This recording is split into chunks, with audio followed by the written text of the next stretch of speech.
So over a year ago, I made a video where I predicted the whole championship table from 24th to 1st place, and now's a video I've been dreading for over a year, me reacting, showing how wrong I was in predicting the championship table. And I've just looked at the table and oh my word, I had a big mare. But it was to be expected. I've only done this for 1 year now, and my aim from now is to improve every single year. So I've not done well at all, and I'll get to that very soon. More news is coming around in the championship. We've heard that the 2020-2021 season will start in the 12th of September, which is not that far away actually. So it looks like the players have got a break from August to try and recover. More news with the Birmingham City managerial role. I've been hearing new reports that Aitor Karanka is now the odds-on favourite to become the manager. I don't know how I feel about it, but other favourites include Paul Cook and Lebo, who've obviously both just suffered relegation with their respective clubs. I don't know, I think Lebo and Paul Cook can do a job with Birmingham. I'm not sure about Aitor Karanka, he's a bit hit and miss for me. And more news on this channel, we have done it! We've hit 200 subscribers, finally, after 163 days of since hitting 100 subscribers, we've hit 200 now. And let me tell you this, I got a little bit overexcited and I managed to tweet Mr. Championship himself, Ben HG, about this achievement. And I even cheekily said in my comments, would you fancy a collab if I hit 1k subs? Now, knowing how powerful Mr. Ben HD is, you know, you could have disregarded it, you know, you could have said, oh, get out of here. But he did respond to this tweet. If you're interested in what he said,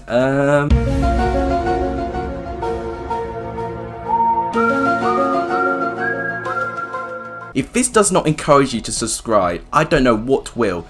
Ben HD is offering a collab if I get 1,000 subscribers. He's even shook hands on it. It's a deal. 1,000 subscribers, I'll DM Ben and we'll get a video sorted out together. I think that is the dream. If you guys can do that, please make sure you hit that subscribe button. It would really make my day. And if you enjoyed the video, please make sure you do give this video a like. It's tremendously appreciated. But without any further ado, let's go through all these dodgy predictions. So on the left is my championship table for what I thought it was on the 13th of July last year, and with the bottom three I predicted Charlton to finish rock bottom, Wigan to finish 23rd and Millwall to finish 22nd. I mean, I've already had a mare because Millwall are all the way up in 8th pushing for playoffs, but with Charlton and Wigan I've accurately predicted 2 of the 3 relegated teams to go down this season, which is actually not bad for my part. Charlton didn't finish rock bottom, they finished 22nd. They had a brilliant start to the season. Within 6 games they were in the top 2, but then injuries just kind of depleted their momentum, and then with players leaving with their contracts ending during COVID-19, their squad was significantly light and weak,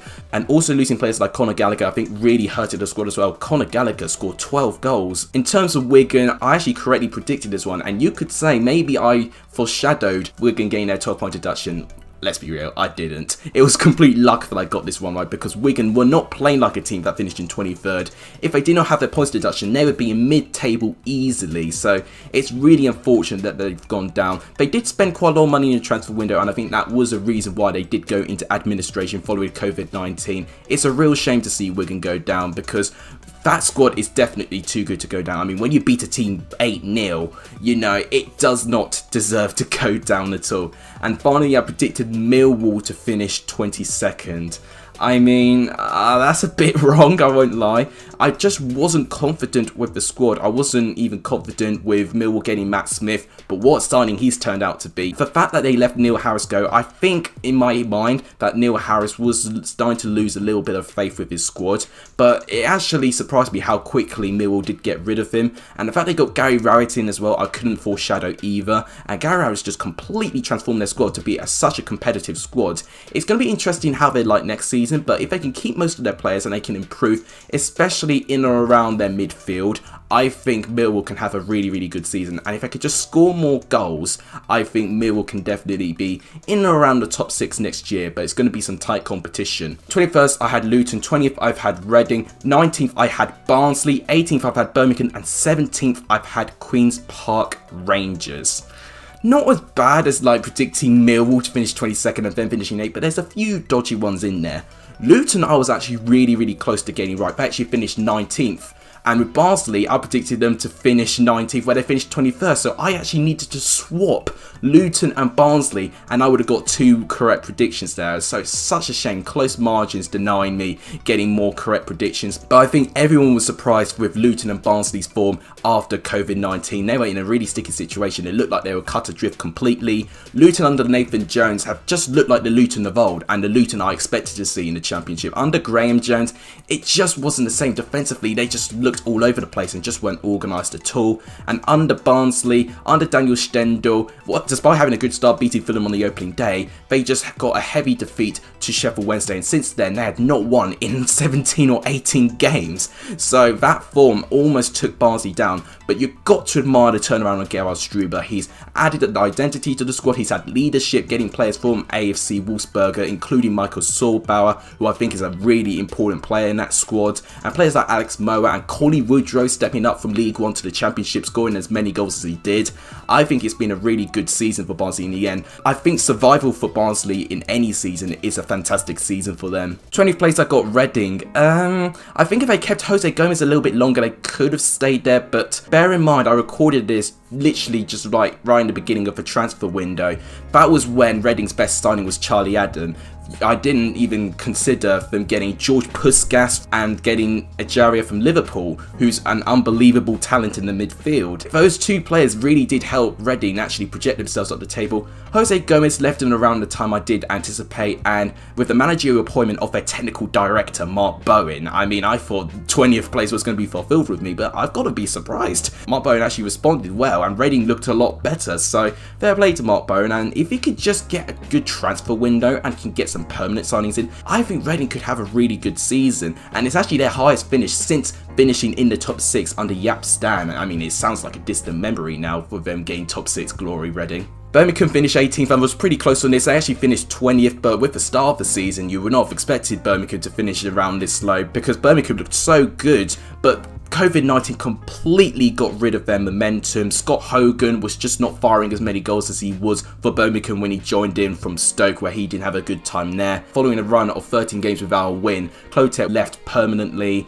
and Birmingham are now managerless, and they need to find a manager as soon as they can if they want to try and improve up the table. If they don't, and they don't have a good transfer window, then Birmingham could be a team that could be on the brink of relegation next year. And finally, Queen's Park Rangers to finish 17th. They finished 13th, so not too bad in terms of my predictions. I think with Mark Warburton, I think I anticipated him just to take a little bit more time, but I just didn't anticipate the amount of goals that Queen's Park Rangers were going to score. A big problem under Steve McLaren last year with Queen's Park Rangers is that they didn't score enough and their defence was all over the place.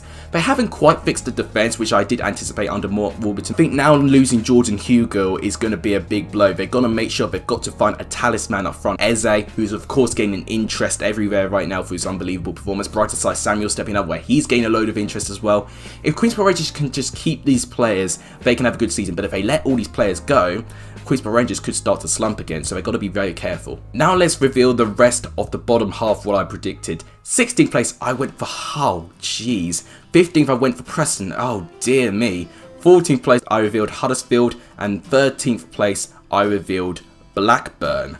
So, one of my worst predictions, Hull finishing 16th. Now, I did make it very clear in that video that if they lose Grzycki and Jared Bowen, they were going to fall down the table. And I actually made this video before they lost Fraser Campbell to Huddersfield Town. And if they actually kept Fraser Campbell, they could have got a few more goals out of him. But the fact that Hull did lose Bowen and Grzycki in the January transfer window, I think it was a poor decision by the owners. I think they looked at the table thinking, alright, Hull are looking safe. Let's make some money back from getting into the Premier League. Let's sell our 2 best players and not bother to replace. Yes, Malik Wilkes is okay, but he's not in the same calibre.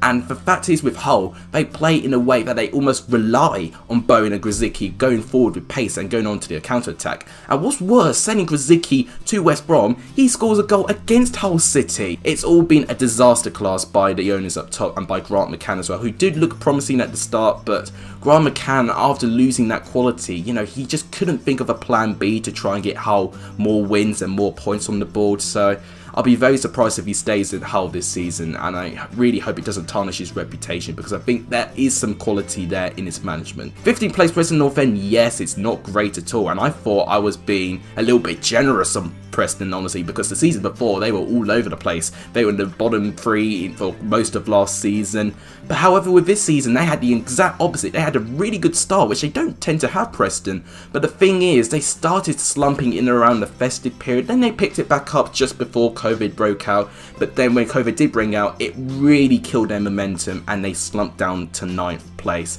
And you can't feel when they were 1st place and you drop all the way down to 9th, it's really disappointing, and that Preston could not build from that. They have got great players like Daniel Johnson, where if he stayed fit for the whole season, I think Preston would have finished higher in the table. Declan Rice also had a great performance in goal. Patrick Bauer looked really good at the start of the season especially. They definitely need more options at the back, but Ben Pearson as well, dictating play as well, being the spine of Preston's team.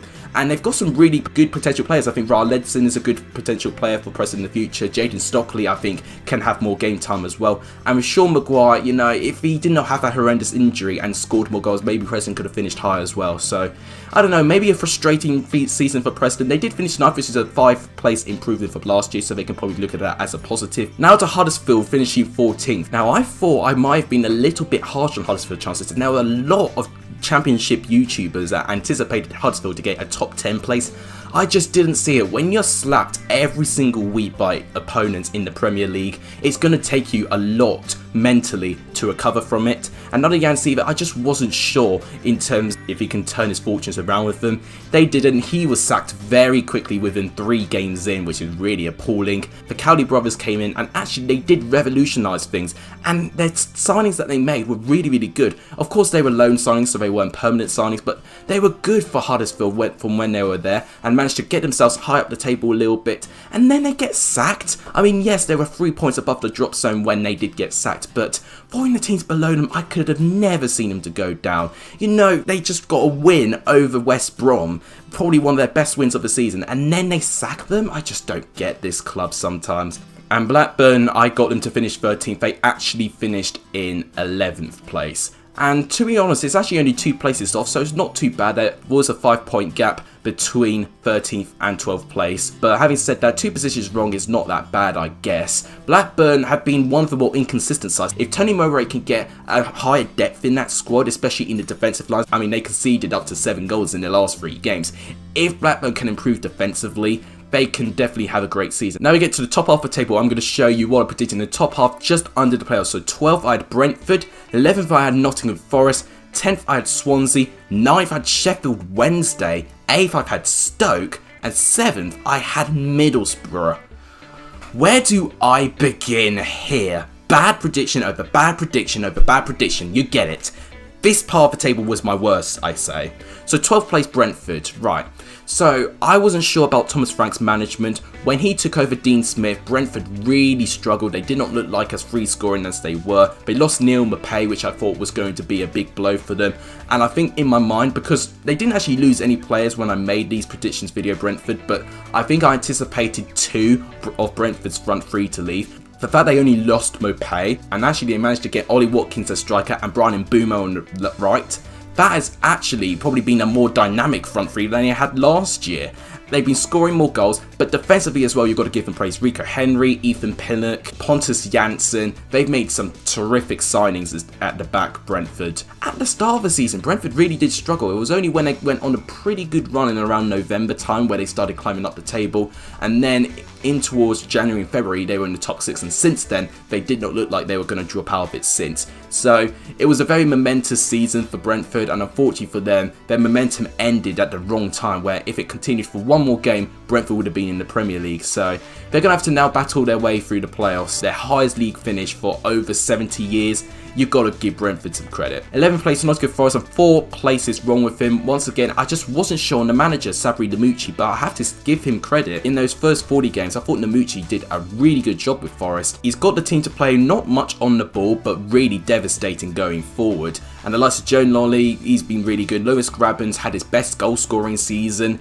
Matty Cash at the back, especially with his fullback position, he's just as good with his assists and his passing as well. Reece Samba has been really good in goal as well. It was just a shame that Nottingham Forest's season had to end on the sour note with them dropping out of the top 6, otherwise it would have been a pretty nice season for Nottingham Forest, getting into the playoffs for the first time in 9 years. So 4 places off, yeah, not great for me. 10th place I had Swansea. I predicted them to finish the same place as they did last year under Graham Potter. What I didn't anticipate was that incredible start to the season. They had an incredible start, then they slumped a little bit in October, but then as soon as the January transfer window came in, they showed Hull City how to do it. They got the right players and they just progressed, and eventually with persistence they got into that 6th place and that final playoff place. You've got to give Steve Cooper and Swansea a lot of credit for that. I think at the beginning part of the season, Borja Baston and Andre Ayew were almost dependent on Swansea getting them results and Woodman making some great saves in goal. But then when you got Ryan Brewster and Conor Gallagher in, you know, you don't have so much pressure on Ayew trying to perform now. Swansea, as I said with Brentford, we'll see if they can get promoted. If they can get promoted up to the Premier League from the position they were in, it'll be an unbelievable season for Swansea. 9th place was Sheffield Wednesday, and there's just so much wrong with it. Although what I will say, I did mention in my score predictions video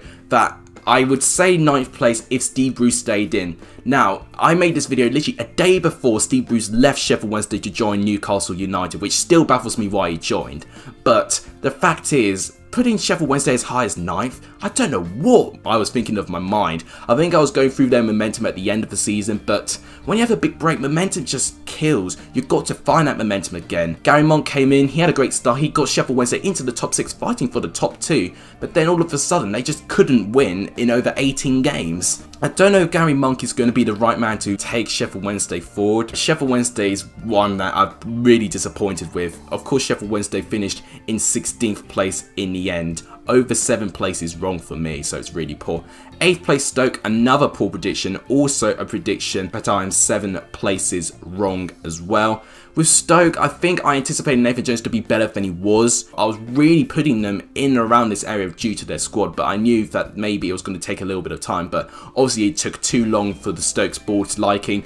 They managed to get Michael O'Neill, which I thought was actually quite a good appointment, and eventually, once he got his stamp on things, Stoke looked like a pretty good side again in terms of their momentum. If they could just fix up their defence, Stoke can be a fantastic team going forward. They've got so many options. They've got Vokes, they've got Nick Powell, Sam Clucas. They've got so many good attacking potential players. If Stoke can even invest a little bit more, I think Stoke could be a powerful side next season. And then Middlesbrough, 7th place. I don't think any of us knew what Jonathan Woodgate was going to deliver in terms of Middlesbrough. There was promising signs in around December time where he collected his Manager of the Month award. But apart from that, Middlesbrough have just been below par for so many games. Just their performances, their defensive organisation, going forward, everything was just wrong. And I think they took the decision way too long to sack him. They gave him one more chance after the restart, but following a 3-0 defeat to Swansea, that was the final nail in the coffin. They've now reverted back to their old Tony Pulis-like football with Neil Warnock, which is also going to be negative football, but at least it gives some results. And following 4 away wins, Middlesbrough did survive in the season, finishing in 17th. Which is a really disappointing drop from their 7th place finish under Tony Pulis last year. You know what Neil Warnock can do with how much experience he has in the Championship. Middlesbrough is going to be one of the teams I'm not going to be sure if they're going to be good next year, but I think I'll make my decision following their transfer business. We nearly reached the end of the table. Now we've got the top 6 to go through. So 6th to 3rd, I've got Bristol City, Fulham, West Brom and Leeds. I mean, I'm a little bit disappointed I didn't get one of the 2 correctly promoted teams to finish in the top 2. I actually got them to finish in the playoffs instead.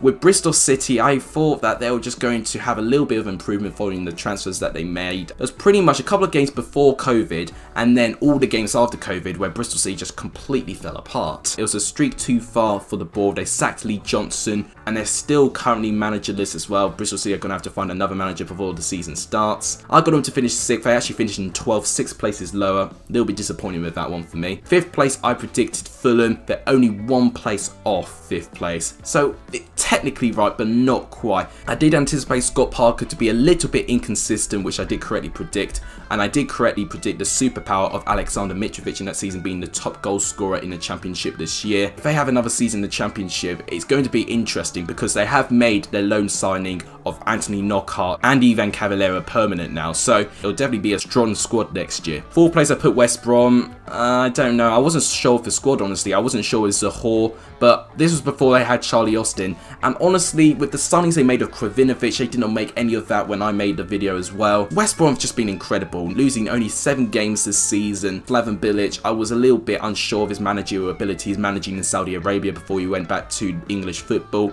but he's really shown his good qualities in management. Disappointed I didn't get West Brom in the top 2 because they definitely had a squad worthy of promotion. And Leeds as well, I just anticipated Leeds to challenge once again but then fall off. Whilst I did have a little bit of a fall off in some points of the season, Marcelo Bielsa, especially after January, really pushed Leeds, and he did so in style, getting 93 points in the end. Leeds more than deserved to win the championship. I didn't anticipate that, but I think I did predict Leeds to win the playoff in that video as well. So technically I did correctly predict Leeds to get promoted, but obviously not in the correct style. And finally the top 2, Derby and Cardiff. I'm disappointed. Derby second, I mean, the beginning of the season they were a joke, Derby. Honestly, with the squad they had, they should have done better, and it was involved with Tom Lawrence getting this drink driving thing, and then Richard Keogh having his long-term injury now. The squad was just a complete mess, but although in January they did turn things around, getting Wayne Rooney in, and Derby with their young squad, I think they can definitely be better, but I'm not going to be excited with this squad because they are quite inconsistent, I feel. But if they can improve that inconsistency, they can definitely be a side to challenge. And Derby to finish first, I thought Neil Warnock was going to work his magic and just get Cardiff promoted. But I think mentally, Cardiff was just not the same. They didn't lose many games with Warnock still in charge, but they just kept drawing games, and that was Cardiff's problem. And obviously, Cardiff board, having big ambitions, sacked Neil Warnock. They got Neil Harris in, which I wasn't sure at the time, but you have to give Neil Harris credit. He really improved Cardiff's position. They were around mid-table when Neil Warnock was sacked, and the fact they got him in the playoffs and they got a chance to have an immediate return to the Premier League, you got to give Cardiff some credit. There you have it. On the left is my final championship table, so I only got 1 correct prediction. Not great, but for next season I'm aiming to improve on that and so on. I'm going to show you a few more tables actually, just for the fun of it. The second table was my mid-season predictions, which I made all the way back in February. I actually got 5 correct predictions, so a big improvement from my beginning predictions. I got the top 2 the wrong way round, but the predictions I got right were Brentford, Fulham, Blackburn, Reading, and still Wigan. And a final table I made, I remember my calculated predictions with 9 games left. This was the last video before COVID-19 took place, where I used the table calculator, and there you go. 5 correct predictions again. Leeds and West Brom, top 2 completely spot on. Millwall and Derby and Blackburn were the other 3 teams I got right as well. But if you look at Wigan, if you apply their 12-point deduction, they would have finished 23rd again. So technically I got 6 right in there, which would be 25% of the teams correct, which I would take personally. And finally, to end off the video, I'm going to show you guys some comments that I got in that video. So joke's on you, I can now expose your guys for your predictions as well. So the first one's from Matt Lidbury. I'm a Cardiff fan and you're spot on. Oh, sadly that wasn't quite true. We were unlucky last season and should still be in the Prem. I would take first for sure. Great video, mate. Well, thank you, Matt. I did originally think that Cardiff had it in them, but no, they clearly didn't. They kept most of the squad they had in the Premier League, so yeah, they're going to have to try and get through the playoffs, which they could definitely do with the squad they have. Joshua Jones, who's a frequent viewer of the channel, he's got a couple of comments. The first one is said, lol, Cardiff and Derby. Mate, you got that a little wrong. And a couple of replies go through, and Middlesbrough and Stoke. Yes, you don't need to remind me, I did not do very well at all.